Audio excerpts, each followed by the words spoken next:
is going on, guys? Welcome back to the channel. As you can see, we have yet another project. What this is a 2014 Argo Centaur, and as you can see, this one has kind of been rode hard and put away wet. These are kind of more of an industrial type Argo. They don't float, they're not amphibious. They will tread water up to, I believe, 24 or 25 inches. They do come with tracks, which we do have. But the reason I've jumped onto this project, I've had this one now probably for like 8-10 months perhaps, just kind of in the background. But this is going to be my new plow pig. My Ford Ranger just finally shit the bed, and it was time for that to go. You know, we had almost 30 years of plowing with that thing, so it was time to retire the Ford Ranger. So now I'll be the first to admit, guys, this one is a bit rough.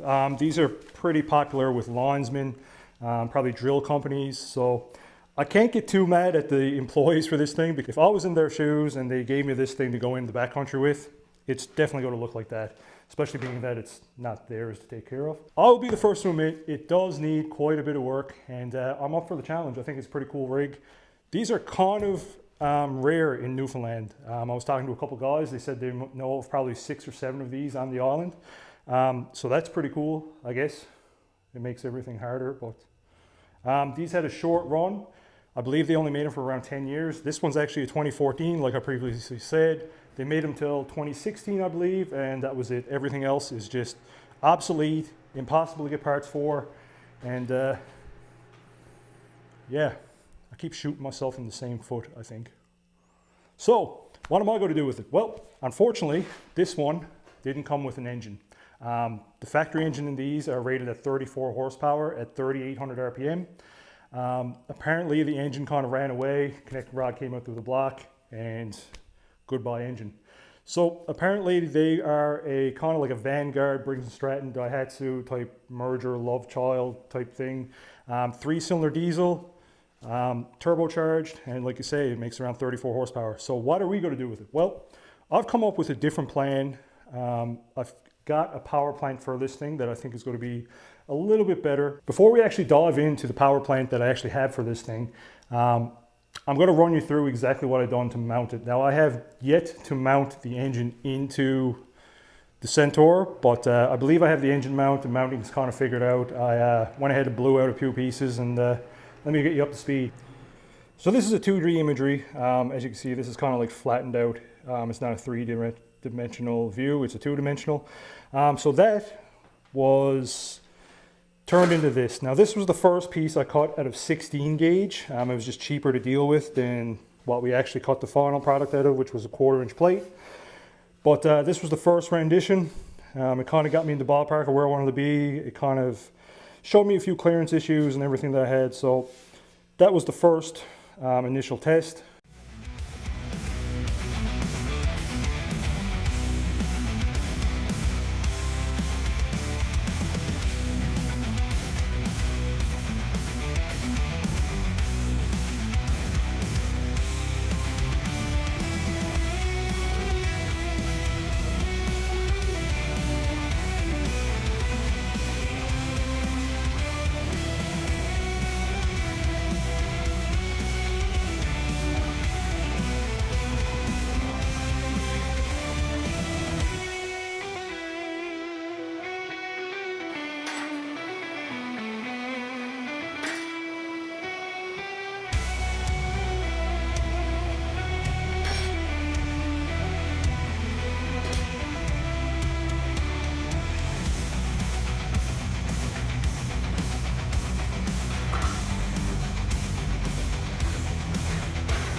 The second one was this one.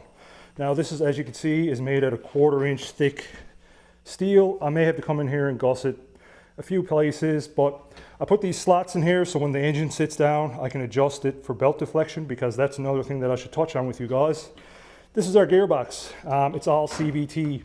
Now this one actually has a hydrostatic pump onto it, where the consumer brand, I guess you would say, the consumer brand Argo, they have like a braking system in their transmission. So this one is pretty stout. I must say that pretty stoked on this. As you can see, big chains going to each of our drive wheels. But the original 950, which was the Briggs & Stratton Vanguard thing, actually mounted right to this gearbox, which I didn't like. As you can see, this was mounting. We had a couple brackets and the engine sat right on top of that.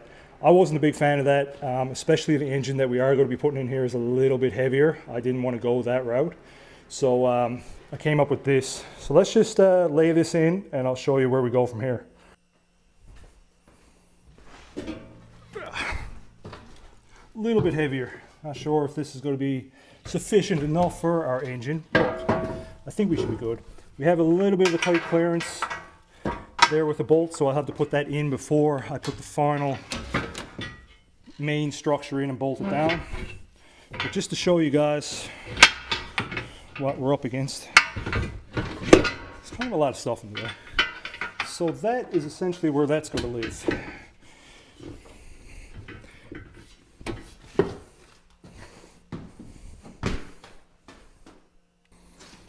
So what I'm going to actually do, guys, is I'm going to weld this along here. There's actually a tab right here that was our factory bracket for our radiator, which I don't know if we're going to be able to put back in that same location. So I want to kind of center my tabs in the center of this HSS, which is like 3x3. I had to make this cutout because, once again, our diesel engine is sitting here and it's CVT, so I needed to make clearance here. Essentially, all this these circles, and there's like a cutout here, cutout in there. That's just essentially a little bit of weight savings. This is kind of a heavy, probably 40 or 50 pounds, this mount, so didn't want to go too heavy, but I think I'm going to have to brace in here, probably brace up a couple little places, but for the most part I think that's going to work great. And I actually slotted it so when our engine sits here, these are our engine mounts. May make a block, adjustment block, to get our belt deflection right where it got to be, in and out. Now there is a couple other things that we are going to try to make work here with this, of course, because where we have hydrostatic turning, I'm not really sure how that works yet, but I am going to research the heck out of that. I'm going to have to make this essentially out here because the engine that we are going to be putting in here is quite a bit longer. So I think what we'll do here now is I'm going to cut off this tab. We're going to clean up these areas that I need to weld to, and weld it in, burn it in, and hopefully we can get that engine kind of laid in place.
So let's talk about this power plant, and what a monstrosity.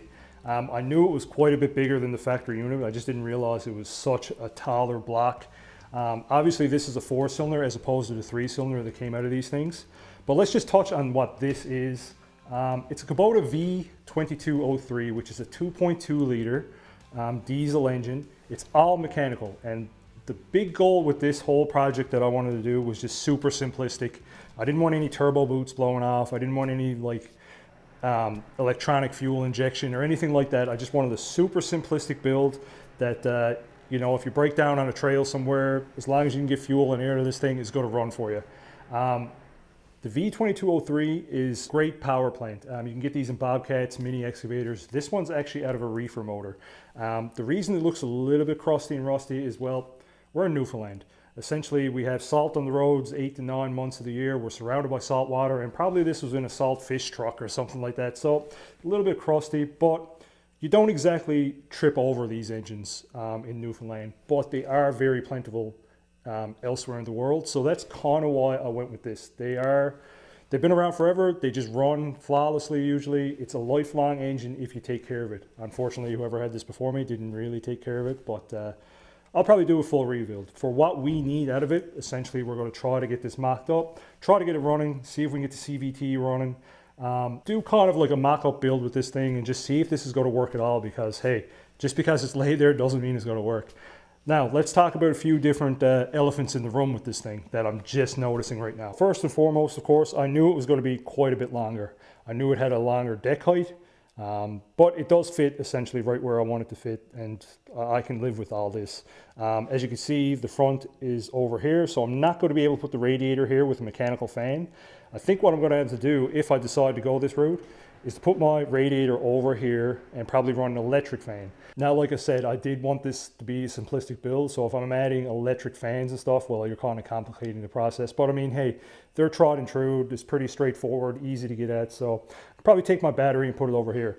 Now, the other issue is that I need to run an alternator. This motor didn't have an alternator, so we're going to put an alternator here, which there are plenty of kits for that. That's not a big deal. The engine plate, the engine mount, that worked out pretty good. I think this is roughly where it's going to be. I think I can make this work, but there are two things that I'm scratching my head at right now that not really sure how it's going to pan out. One, this is obviously our CVT. Our flywheel is actually over there on the bench. Our CVT is actually going to have to go right here. Now, as you can see, that's quite a distance. I don't know if you can get CVT belts that long. This is something that I kind of foresaw, and I just didn't really know. I said I was going to try my luck. I didn't realize it was going to be that long. So I don't know if I can get a CVT belt that long. I guess it's one of those things that I'm going to have to kind of mount it and take a measurement and go from there, I guess. But the one big thing that I'm kind of like, I have no idea what I'm going to do, is that down here is now where our hydrostatic pump lives for our turning. So that needs to be spinning. If you come over here, I have no way to drive it. Essentially, I was thinking like I could have a jack shaft and everything come over, but you can get these really nice, like cool V-belt, like double V-belt flanges and stuff for these engines, which I was kind of planning on doing. And then that was going to drive our hydrostatic pump. But unfortunately, I just don't have the room here to do anything. As you can see, if I was to run a belt off this, well, we're into the tub of our Argo. So that's not going to work. Now, the only other thing that I can see that may work is that the good thing with this, and it might be hard for you guys to see, but there is a stub shaft on this side as well. There's a spline male shaft. And, well, that turns, and it turns over there.